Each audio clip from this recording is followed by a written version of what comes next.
July August আন্দোলনে সারা দেশে ১৪০০ ছাত্র জনতা ও নিরীহ মানুষ হত্যার শিকার হন।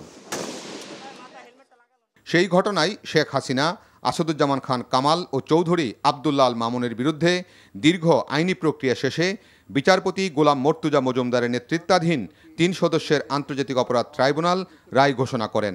Accused Sheikh Hasina is liable to be punished under Section 32A, 32H, 41B, and 43 of the International Crime Tribunal Act 1973.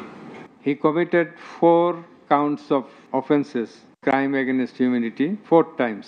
So for all these 4 counts, we have decided to award a single sentence of death. আসামিদের বিরুদ্ধে গঠিত 5টি অভিযোগ প্রমাণিত হওয়ায় হাসিনা ও কামালকে সর্বোচ্চ শাস্তি মৃত্যুদণ্ড দেওয়া হয়। আর চৌধুরী আব্দুল্লাহ আল মামুন রাজসাক্ষী হয়ে নিজের দোষ স্বীকার করে সাক্ষ্য দেয় এবং ট্রাইব্যুনালকে সহযোগিতা করায় তাকে 5 বছরের সাজা দেওয়া হয়। 5টা অভিযোগকে 3টা কাউন্টে এনে ওনারা সাজা দিয়েছেন। শেখ হাসিনাকে একটা কাউন্টে সুপিরিয়র কমান্ড রেসপন্সিবিলিটিতে যাবজ্জীবন জেল আনটিল ন্যাচারাল ডেথ দিয়েছেন।